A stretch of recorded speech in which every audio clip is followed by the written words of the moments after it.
Hi everyone and welcome to today's GESS Talks webinar, School Supplier Success, Relevance, Relationships and Resilience in Middle East Markets. This webinar is in partnership with EdV.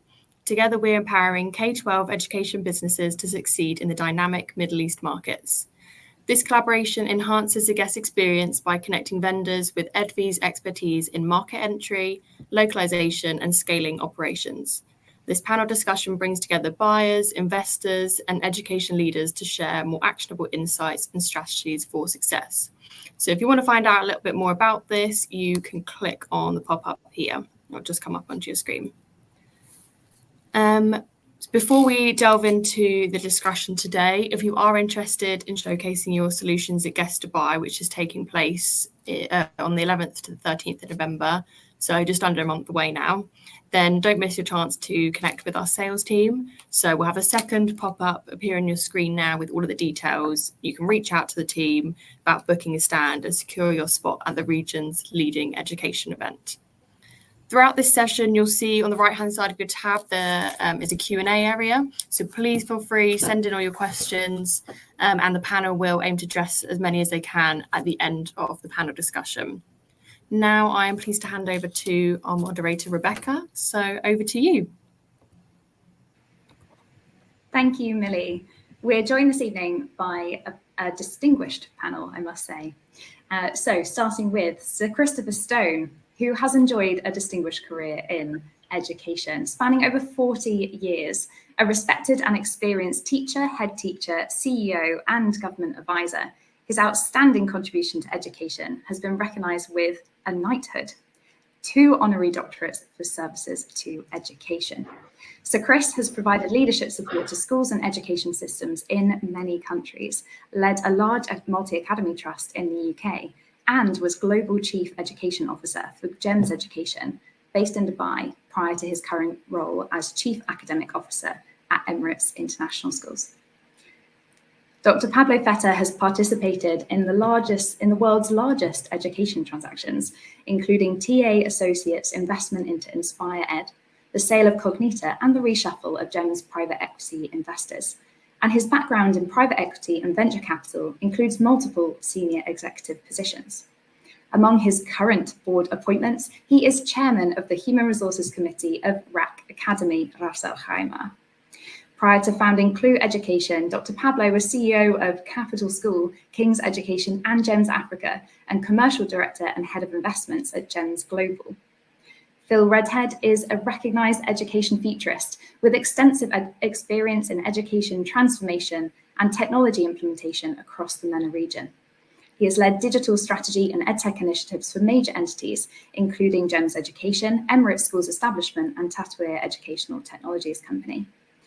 He was notably director of KSA's FutureGate Digital Transformation Project. As education partner at EdV, Phil combines deep sector insights with hands-on delivery expertise to help clients scale effectively and with educational impact. Now, moving into the panel, successful B2B education businesses, they're built on more than just product market fit.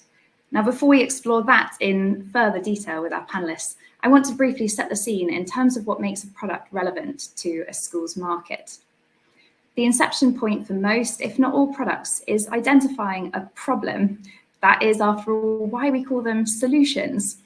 However, because every school is a unique system of interactions between humans, technologies, and their environments, no one school will have the same problem, or rather set of problems, as another. What's more, the types of problems and the way they are framed vary, even within a school.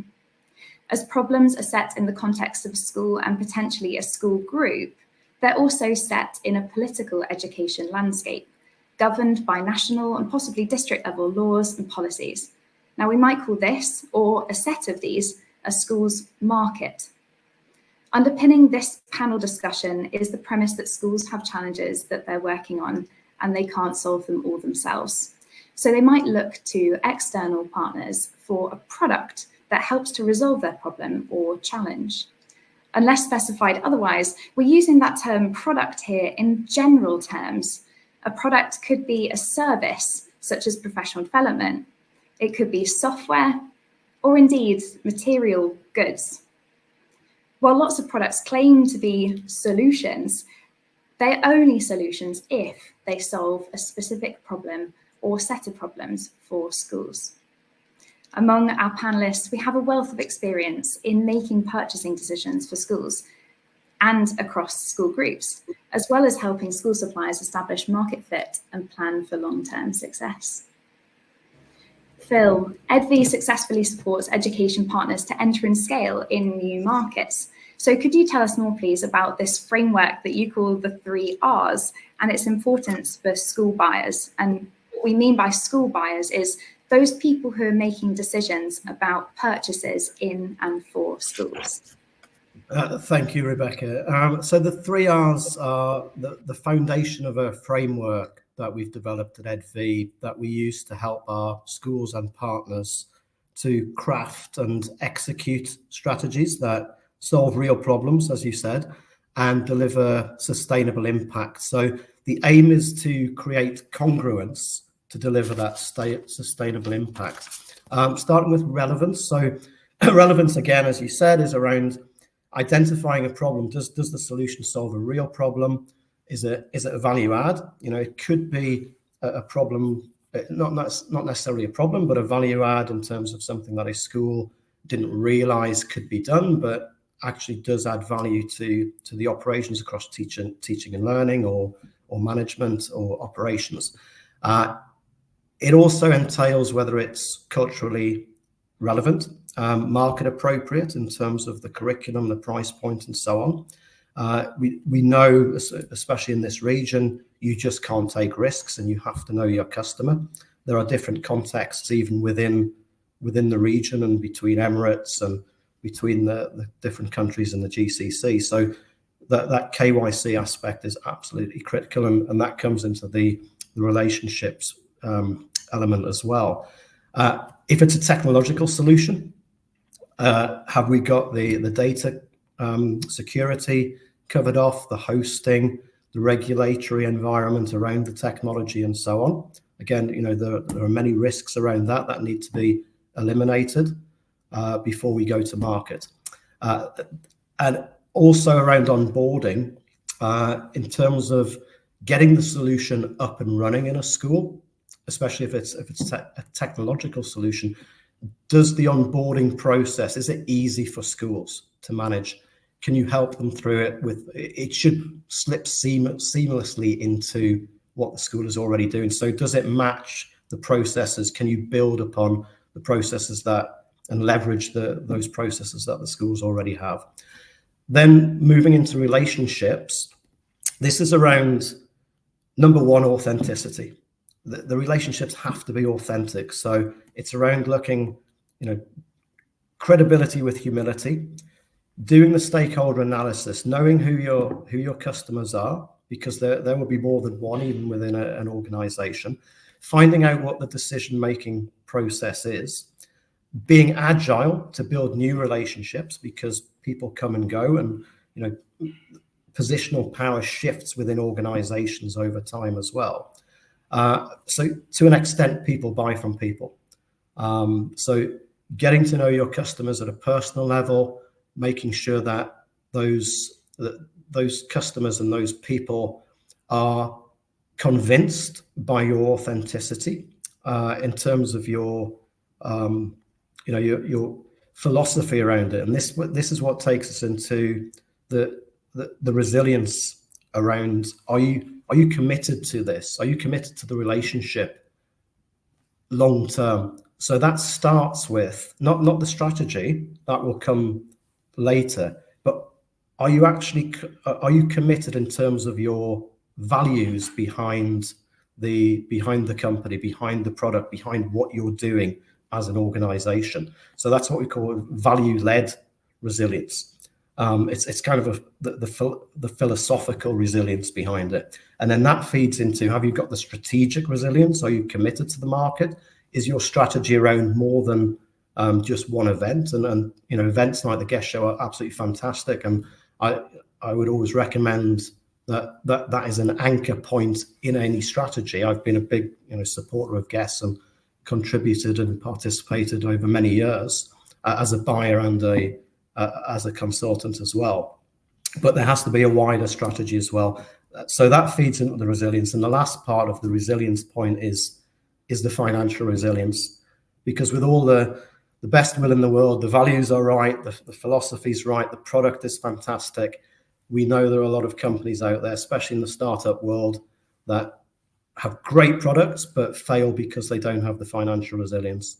So getting help with that, helping to plan that out and create that 3-5 year strategy to make sure you're here to make an impact and you can sustain that is critical. So for buyers, this is all key. So I've kind of addressed that from the supplier's side, Rebekah, but this is critical because the value and the impact is on the students, the teachers, the communities, and the schools that the suppliers are serving. So they need the product to be the right one at the right time and to be sustained. They need those relationships, the credibility, the trust, and they need to know that you're here to stay and you're with them for the long term.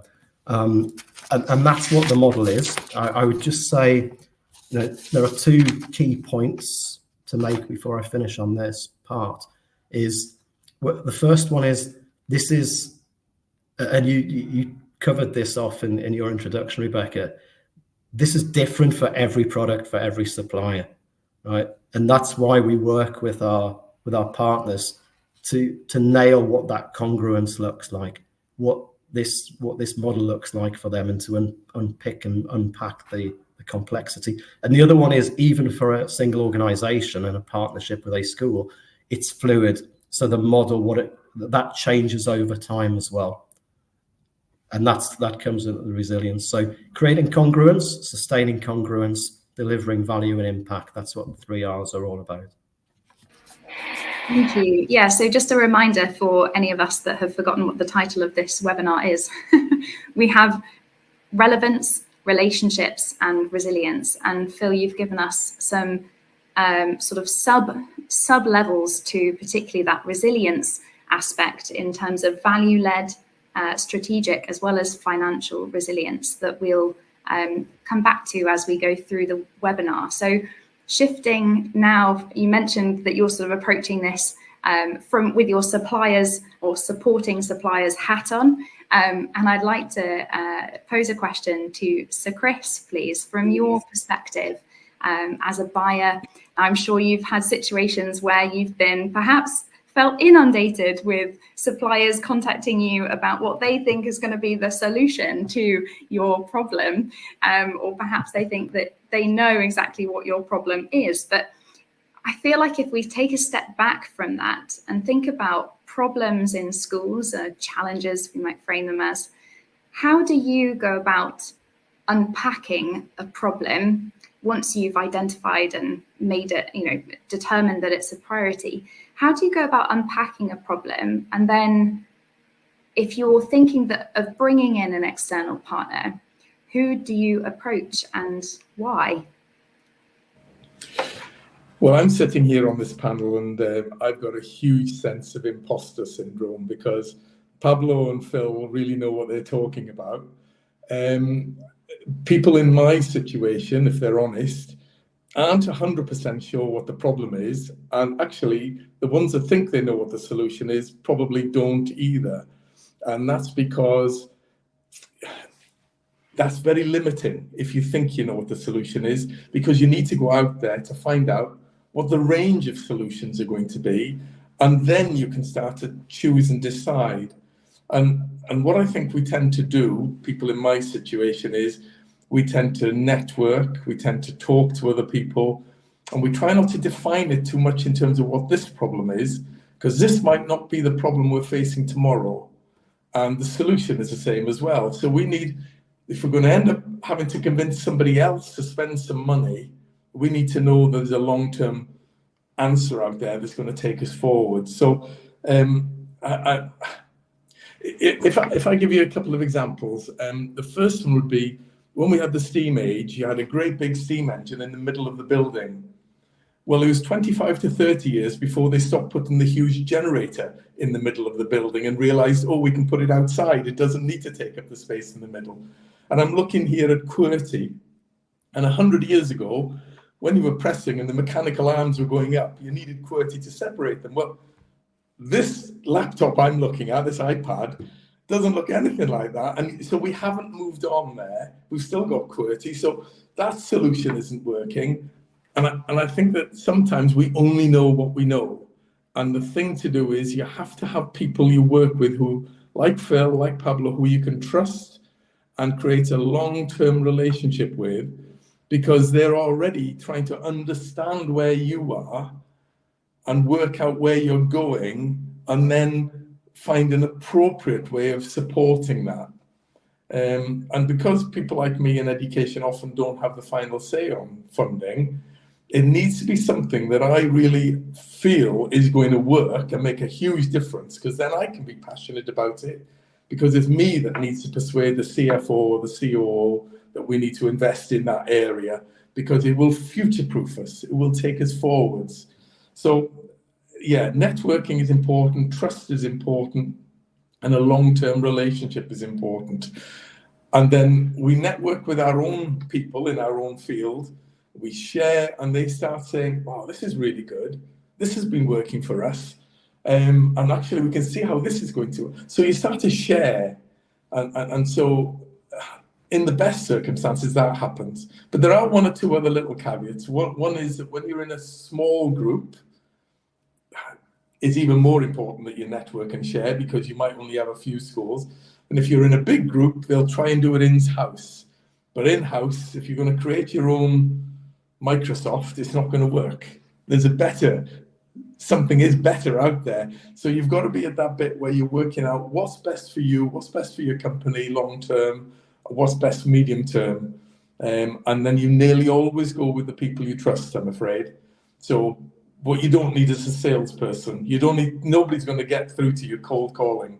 It's about, oh, I know Phil, I know Pablo, I know those people. And the only reason I'm here is because they persuaded me to come, because I trust them. And so even then you can get it wrong. You know what I mean?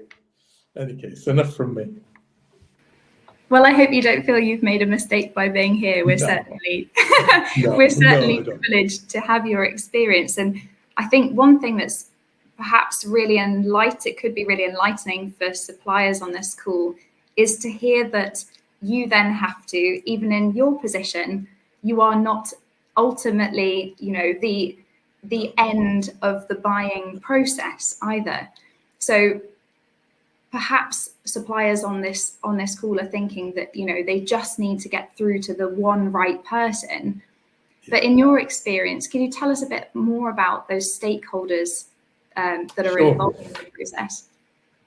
Well, for all of us here, the people that we work, and I don't like this hierarchical form of thinking, but we motivate the people who we are responsible for. We motivate downwards, if we can use that. We have to negotiate sideways, and we have to influence upwards. So you might have a chairman or a founder or somebody who owns the business, particularly out here, you'll have lots of big family groups. So you only have influence upwards. That tends to work because they are the people who employ you, so they tend to trust you. So you have actually quite strong influence. The problem nearly always is the negotiating with the COO or the CFO, because they've got their own criteria. They're trying to maximize their profit margin. They don't maybe understand that it's about quality for you, not quantity. And so that negotiation where you're all on a par with other people, and the bigger the group, the more negotiating, because you've got a risk assessment officer, you've got all sorts of other people that you're trying to actually persuade who don't really want to get into your world. They're too busy in their world. So you've got to work really hard with them. So yes, you need to believe in the product, even though it's not your product. You've got to believe it's got to be something that's going to make a difference. So it's best if when people like Pablo and Phil are trying to work with multiple stakeholders and trying to get and understand a range of different people, and in the right spheres, so that they actually are the sort of people that when I have a problem, I go and sort of describe the problem without being too prescriptive, and then get the trust and the buy-in, and they say, well, actually, yes, this is what we need to do, and this is how that could work, and you have a discussion and you work towards it.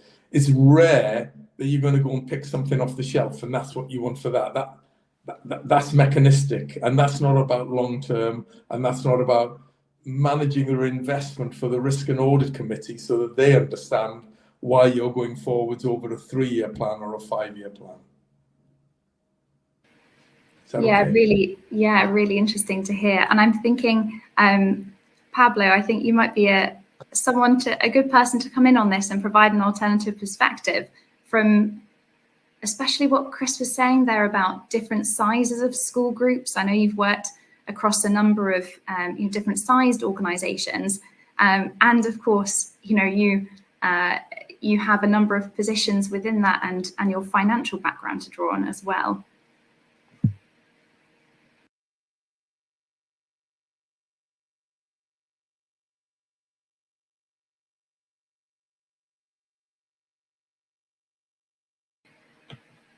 Your sound isn't coming through there, Pablo.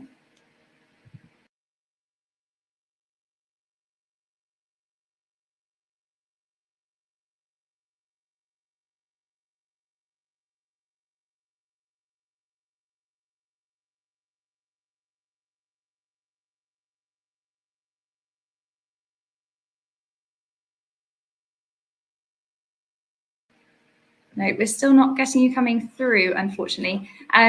Why don't we hand over to Phil just a second? I know, Phil also has experience as, thankfully, we're in a position where all of our panelists have this range of experience.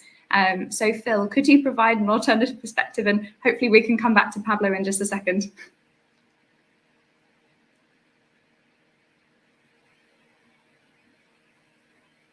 And I can't hear Phil either.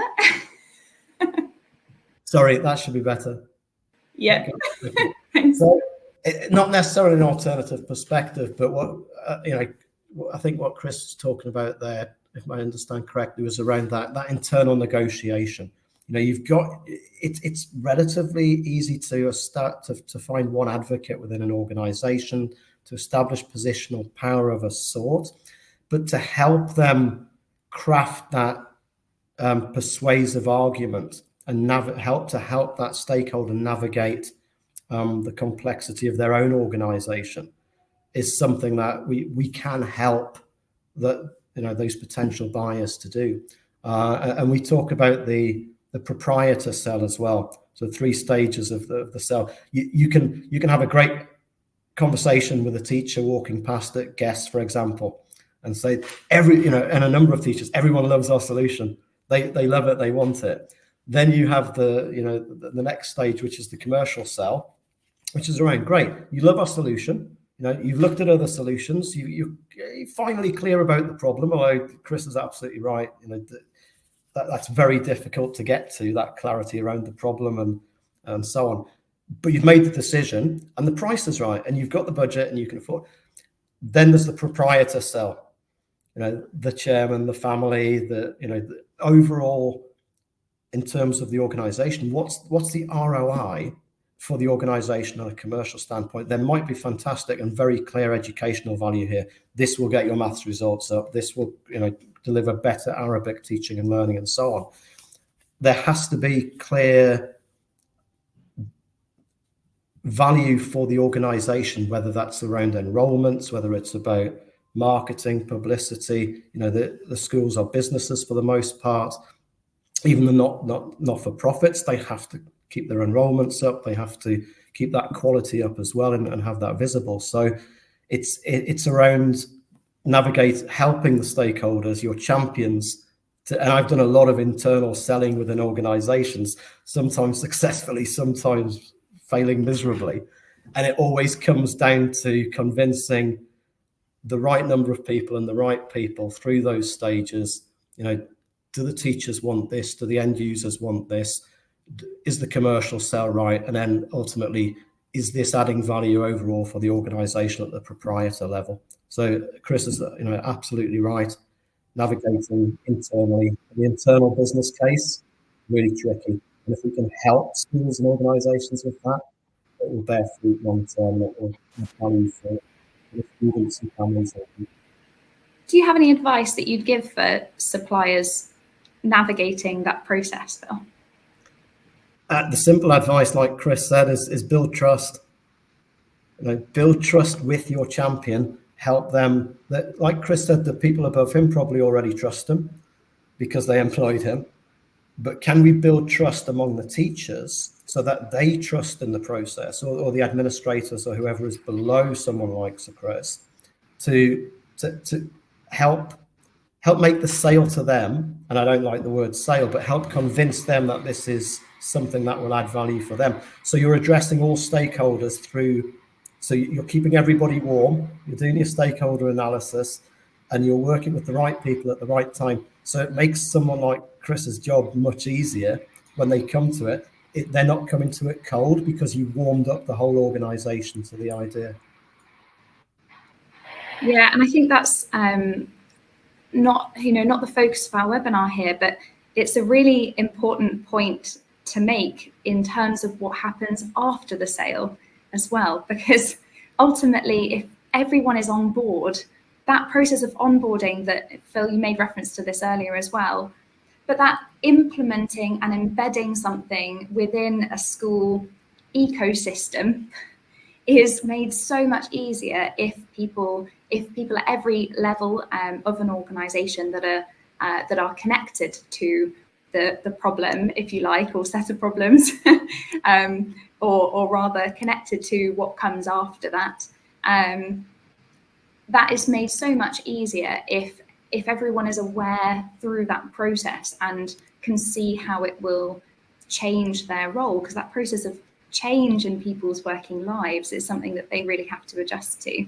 So we will pivot back to and actually circle back, Pablo. Hopefully your mic will be working now and we'll be able to hear what you have to say. And circling back to that point about the sort of horizontal negotiation perhaps, and the differences between sizes of schools and school groups.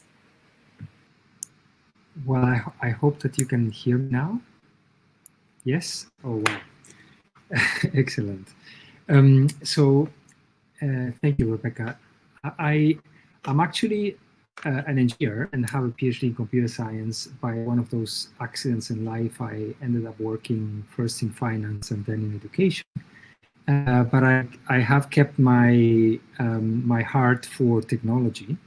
And when I started working for education management, it struck me that, and this is 15 years ago, there hasn't been really much of a change in terms of technology influencing the way that education is delivered.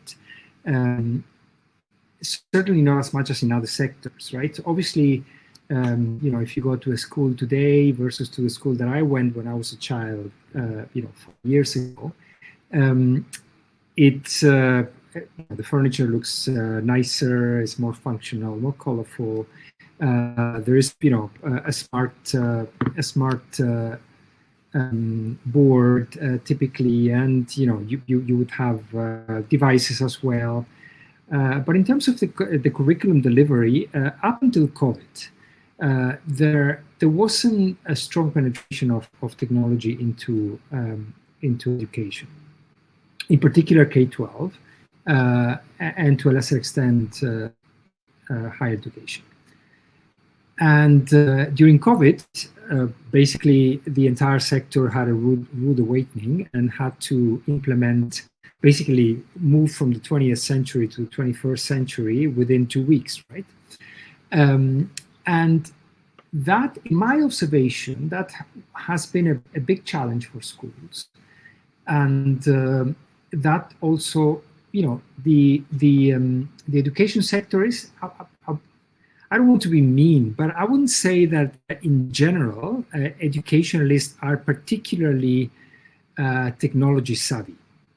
And oftentimes people tend to even resist the use of technology.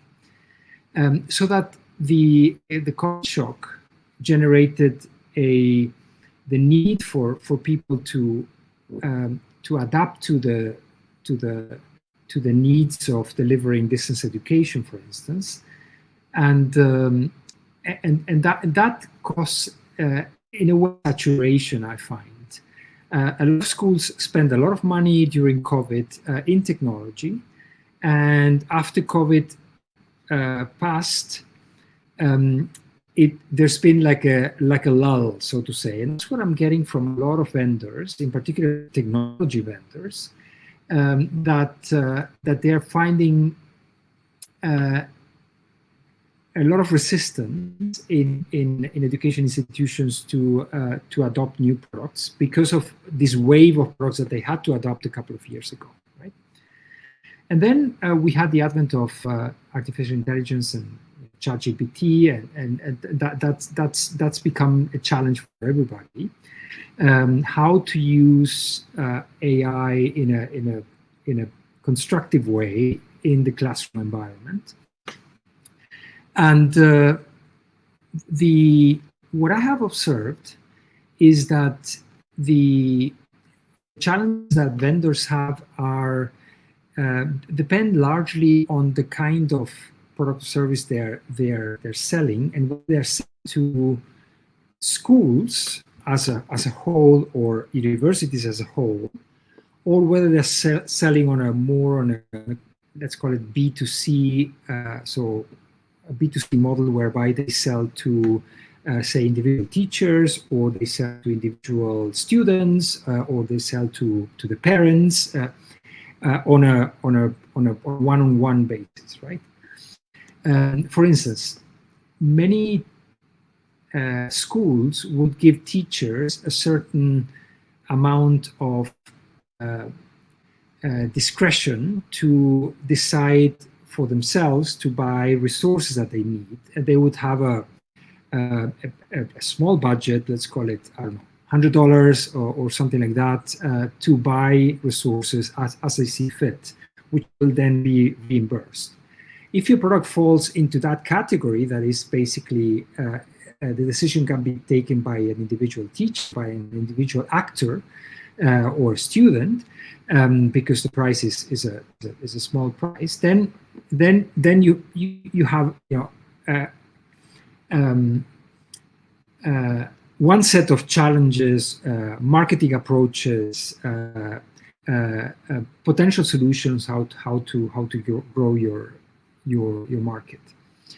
If, on the other hand, you sell to more institutionally to a whole school, say if you sell a school information system or a customer relationship management system or things like that had to be, it's a major purchase, and that needs to go through typically the IT department and the leadership of the school, the CEO. And if you have, going back to the point that you made earlier, if you have individual schools that can take decisions on their own, or if you have groups such as GEMS, for instance, that would have policies that are overarching and would include multiple schools or all schools, right? Then the sales process is a much more institutionalized, much more centralized sales process, not consumer oriented but corporate. So that in turn required completely different approaches to sales and marketing, to product development, to business development. Just to close down on that, I would like to say that the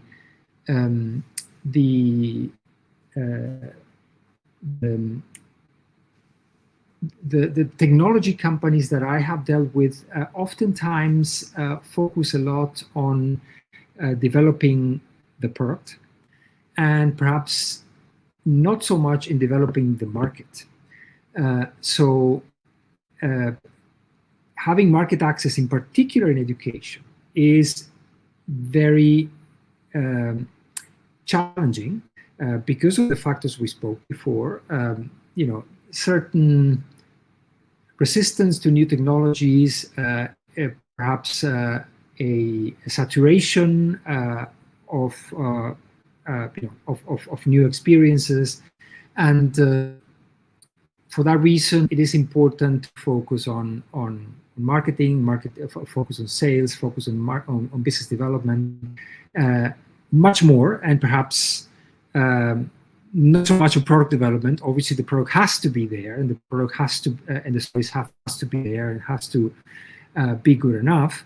But the access to the market is absolutely crucial in the success, in particular in education.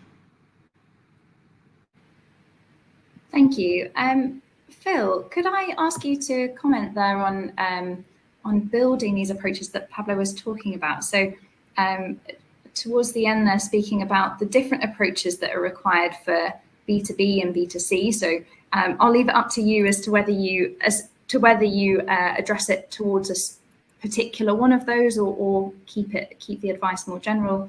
But how do suppliers, particularly those who, really all suppliers are going to be going through some kind of prioritization in terms of where they put resources, and will have to make difficult decisions in terms of how much budget they're putting towards sales and marketing, business development, product, and technical.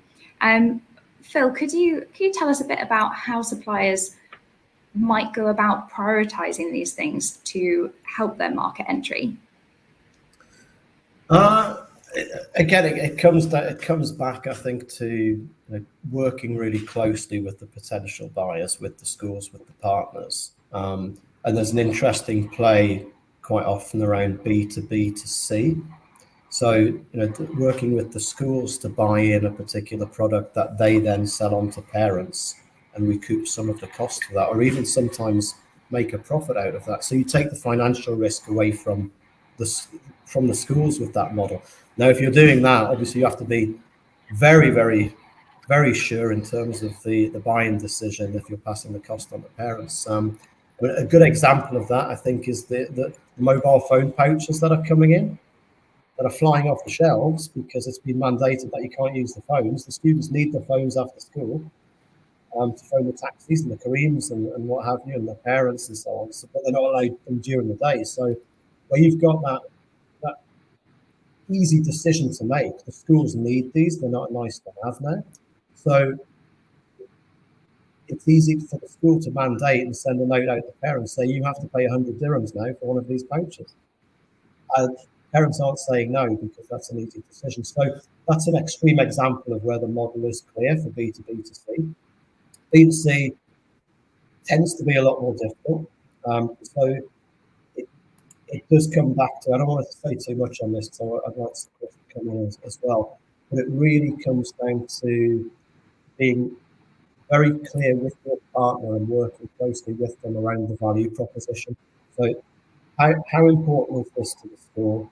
And what model, asking them what model will work for you, and getting that, doing that research across the markets that you're looking at, and scaling that, what will this look like, and building out the model and the strategy with your partners. Not guessing or sort of firing arrows in the dark, if you like, but having that really clear, deep market research that's validated by the partners.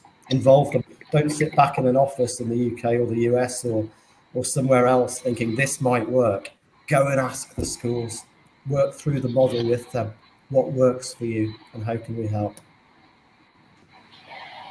Yeah, absolutely. And you made a great point there. This would be really interesting to hear Sir Chris's perspective as somebody who has, been working with suppliers.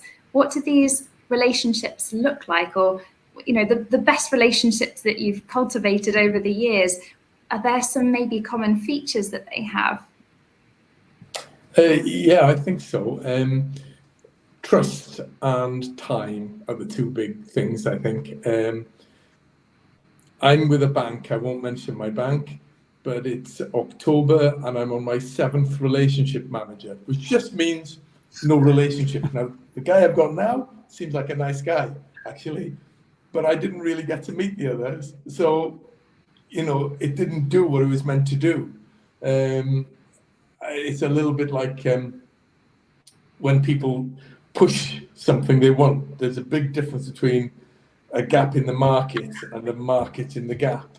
There needs to be some symbiotic relationship.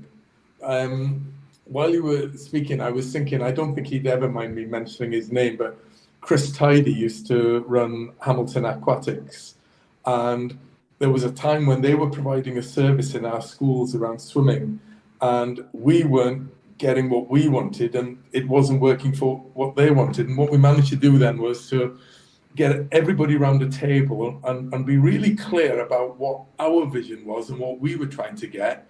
And then within the confines of that, Chris worked out what he could deliver. And actually we came up with something slightly different that either side thought they were going to produce. And the rest is history. You know, it really took off. It worked for us because all of the schools had something that they could rely on that was really good, that was delivering. The parents liked it, the children liked it. So it did what we needed to do, but it also did what he needed it to do as well. And his company grew and developed out of that. So there needs to be this symbiotic relationship, really.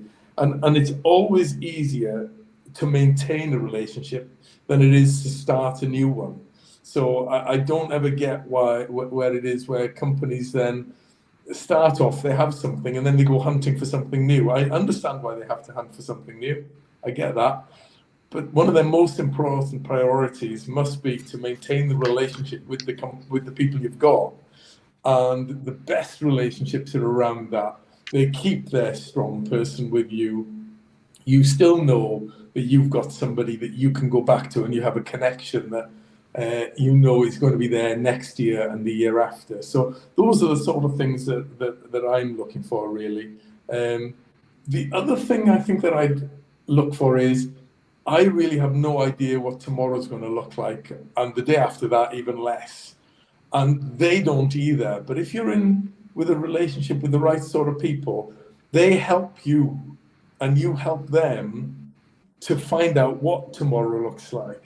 And as a result of that, they get what they need, but you're already working with people you know and trust to deliver what you can't yet see. And that's what a vision is, isn't it, really? It's the delivery of an unseen preferred future, and you're working with people to get that. I've said enough. I'm rambling. That is brilliant. Delivery of an unseen future. Wow, that is a powerful statement. That is so true. And I don't think we think about that in quite those terms normally. So it's really good to take a moment and actually think about it from a different perspective. Now to sort of circle background a little bit on those features, back to the question of the features of a good buyer-supplier relationship. Phil, I know that you have some examples, but could you give us a brief insight, perhaps, or perhaps just one brief example of a relationship, perhaps similar to you know, that challenge that Chris mentioned there, you know, the relationship that goes through some kind of a challenge, and maybe what it is that made that work.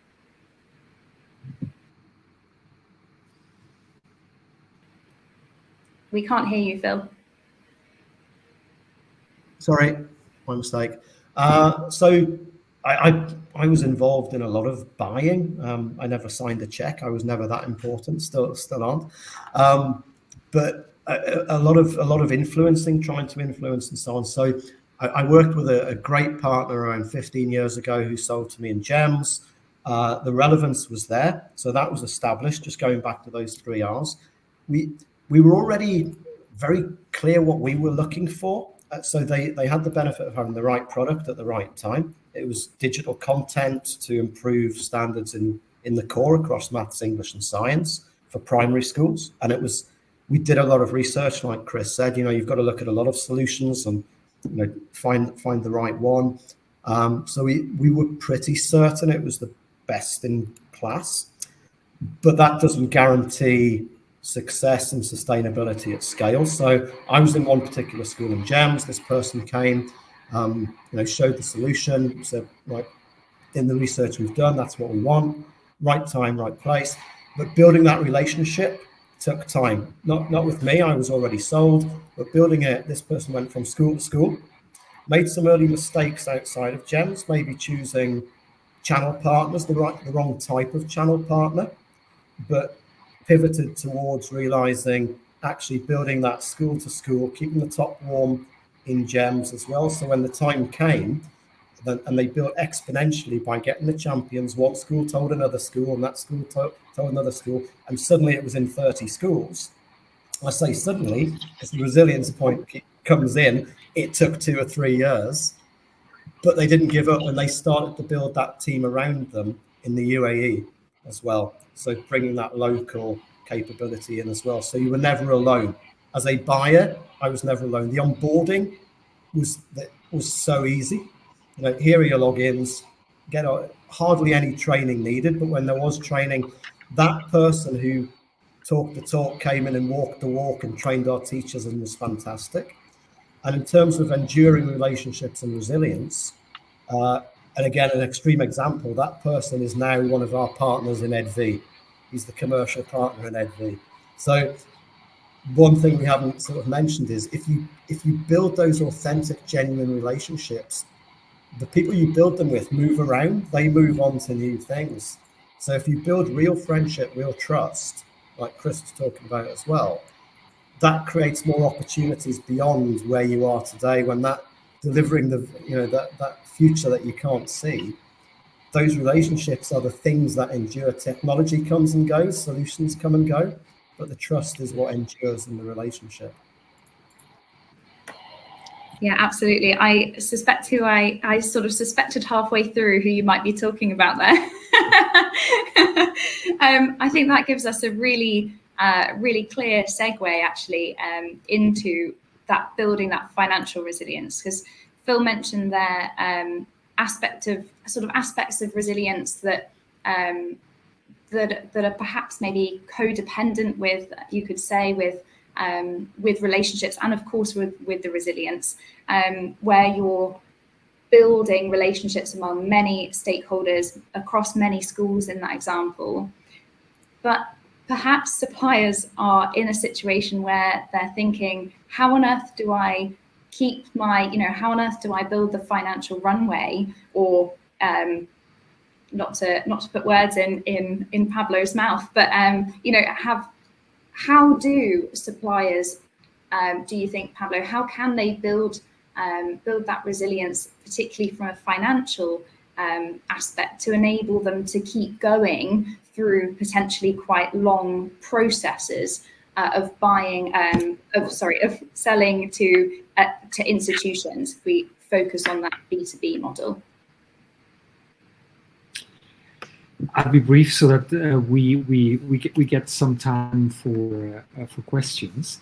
But I guess that the bottom line is that it is rather difficult to sell in a B2B situation where you have to convince the IT department, you have to convince the principal, you have to convince the CEO. The lead times to close a sale are typically very long. And that means that the companies that are operating in an environment like that, they need to have a solid financial base to be able to survive those long periods of the long time it takes to be able to close a sale. On the positive side, though, the attractive aspect of the education business is that it is usually kind of a long-term business. The relationships are very stable if the vendors do a good job. Typically, schools, universities, different players in the education space will stay with you for a long period of time. So that will give you a source of long-term income. and stability that is great for any business. So difficult to get in, but once you're in, it's a great situation.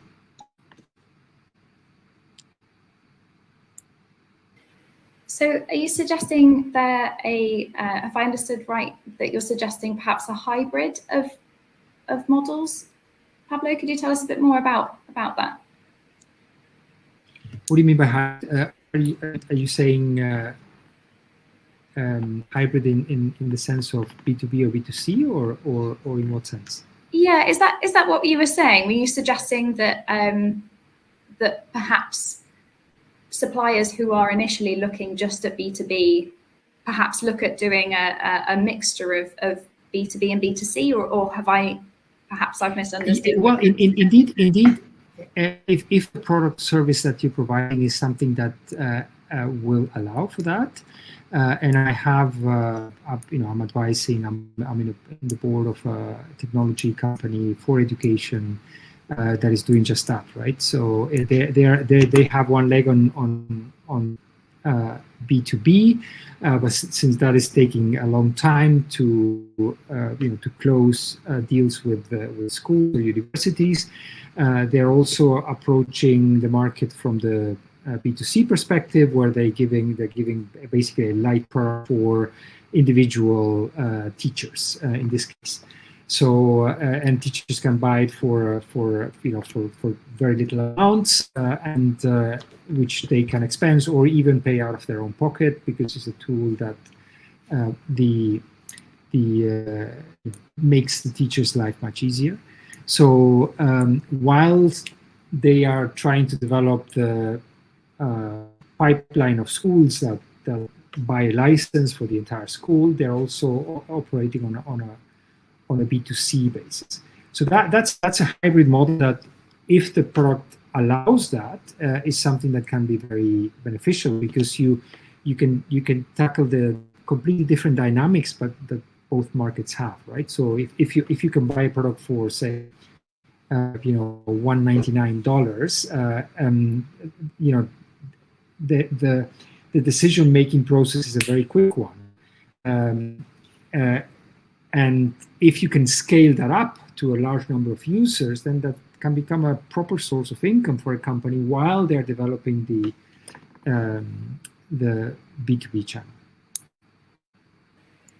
Yeah, thank you. That's a really interesting perspective on perhaps something a bit different from what suppliers might be considering at the moment.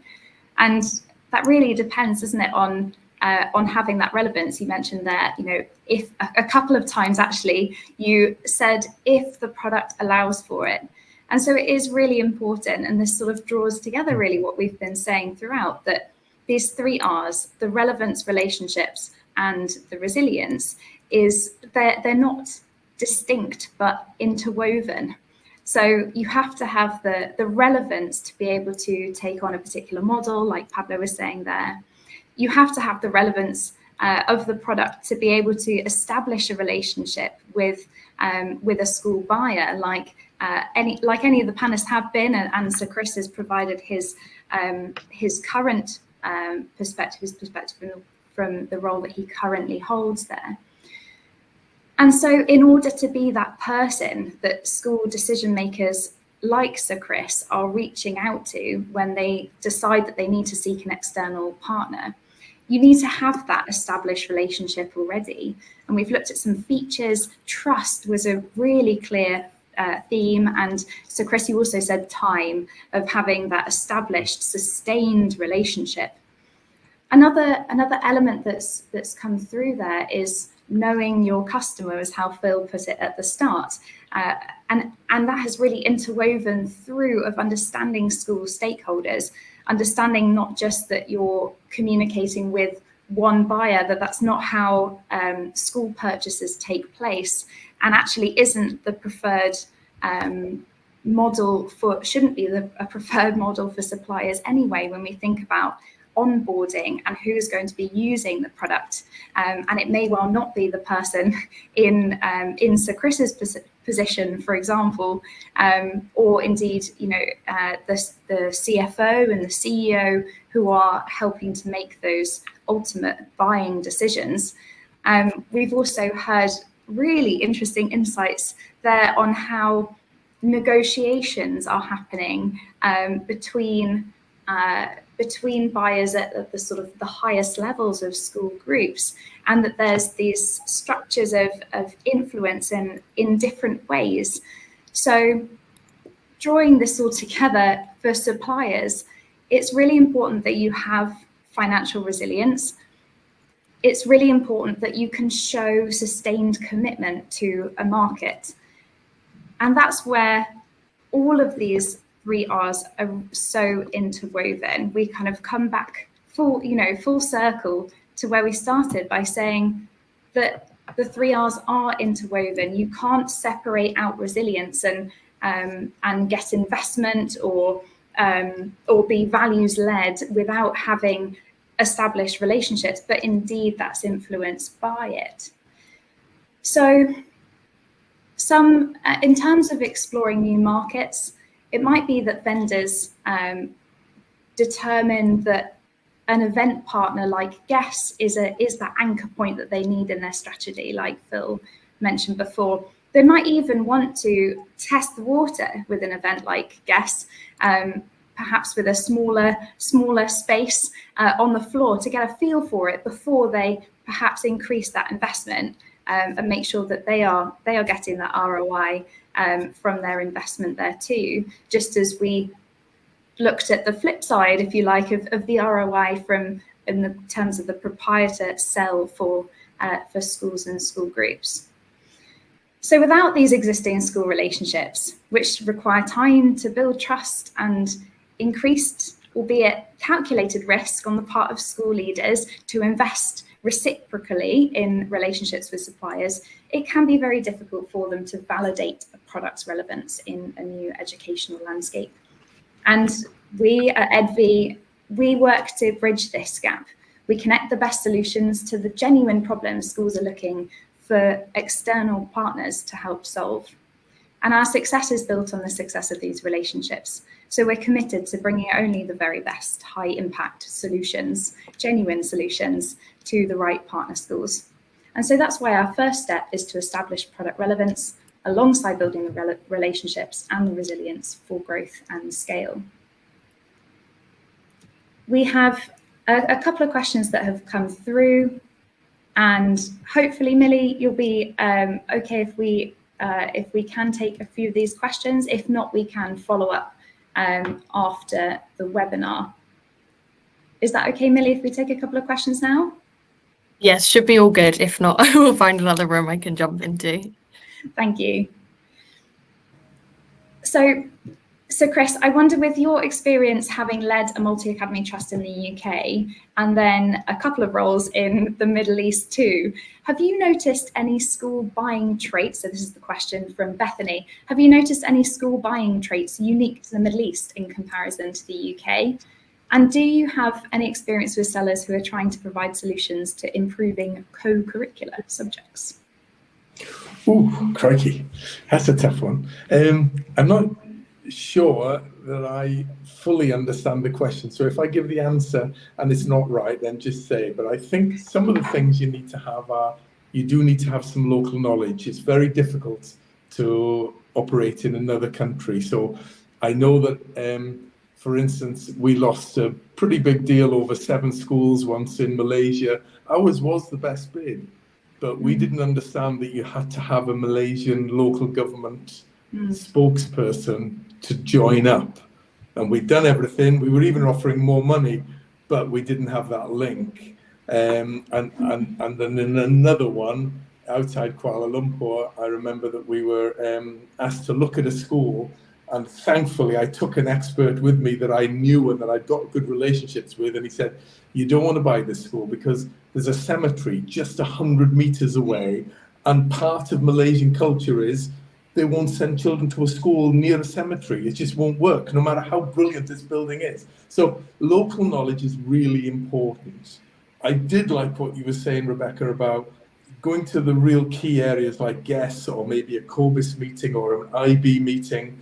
And actually, you do need people who are educationalists sometimes to sell to educationalists. So on whatever board or whatever startup company like Shane's got, if his startup has got an educationalist, they speak a different language. They're like a different species, teachers. And you need to be able to talk to them in that strange language. And very often, although you know you've got a good product, you need that person who's going to make the connection. Don't know if that answered the question, but that was my answer. That's really interesting. I think what Bethany was asking about there is from the perspective of somebody who's selling a product to schools rather than buying a school. But I can see where that might have been misunderstood, but also fascinating insight on from you and really highlights that the local knowledge that's really needed, and I think is very applicable to what we've been talking about this evening. What Bethany might want to do is to get a reasonably influential head teacher to actually have a trial, a free trial of what she's offering. And the only payback will be that person, that head teacher, then needs to actually make sure that they will at least showcase it to their network of people. And then you've got a local expert who's highly regarded by other people showing what they're doing, and they're getting it for free. So it's their sort of quid pro quo. That sometimes works as well. Don't know if that helps. Thank you. Yeah, I really appreciate that that advice there. I'm sure Bethany will too. We've had one specific question that I think Phil, that would be a specific question for Phil, who I will ask after this webinar to follow up with. So that's Maksad Kurt. Your question, I will ask Phil to follow up with you directly. And otherwise hand back over to Millie. Thank you so much. Thank you so much, guys. That was a really, really great discussion. And to all of our audience watching as well, we hope that the session provided you with valuable insights and strategies to navigate and thrive in the dynamic Middle East education markets. As we mentioned earlier, you can click on a pop-up. It's also on the side of your screen next to the Q&A as well. And that will give you a little bit more info on how to get guests ready with EdV. So yeah, I just want to give a huge thank you to EdV for partnering up with us for this webinar.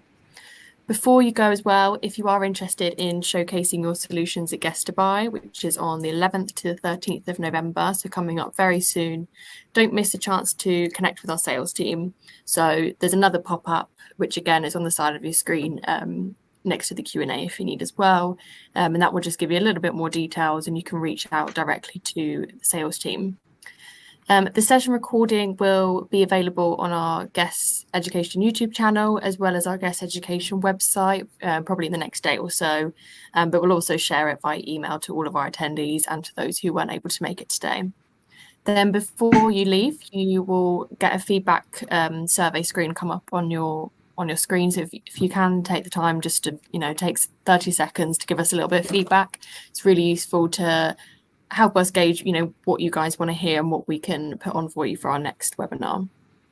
So yeah, massive thank you again to all of you guys for listening and to EdV for partnering with us on this. And we look forward to seeing you all at GESS Dubai. But other than that, take care and goodbye for now. Thank you. That's all. Thank you. Bye, everyone. Bye. Thank you.